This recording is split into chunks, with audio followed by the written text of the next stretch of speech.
So now we'll go over what oftentimes happens and how I'll interplay between his two arms.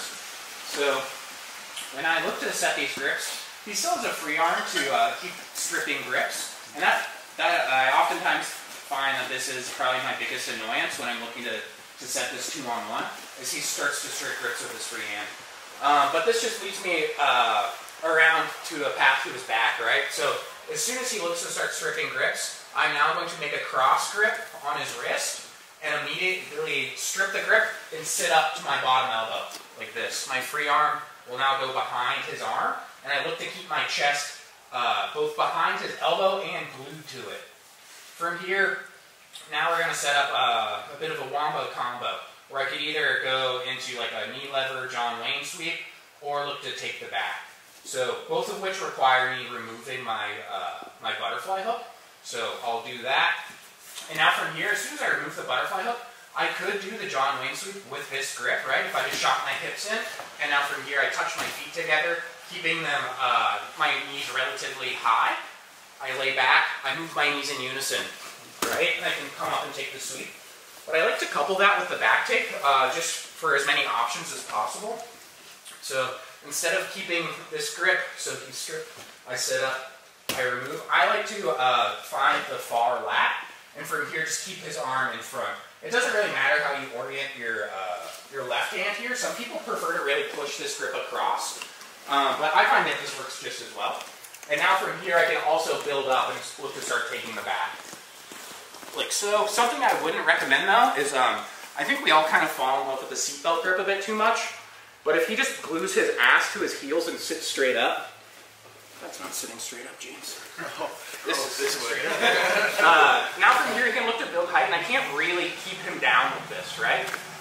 So what I would suggest if we want to take the back is instead of going seatbelt, I would go under the near arm and look to secure this like claw grip, and my free hand go into the spiral ride on the far thigh. From here, now I can use my free foot to kind of just shrimp backwards. I shrimp once more, and I've got the back without having to jump on top of him and risk getting bucked off the top or just him standing up, right? So this again, half butterfly. I'm looking to start setting my 2-on-1 for the original sweep, but he interferes with his free hand. Cross grip, sit up and get behind the arm. We can either hug the arm like this. I've seen people like the reverse Kimura grip as well. The choice is yours, it doesn't really matter. But from here, I remove the butterfly hook, and I grab the far lat. From here, now I have a choice of either knee lever, or the John Wayne sweep, or taking the back.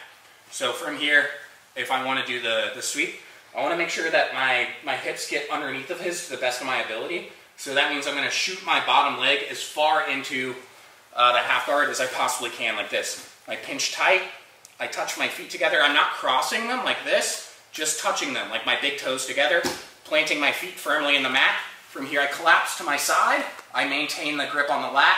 I move my knees in unison to sit up and take the sweep.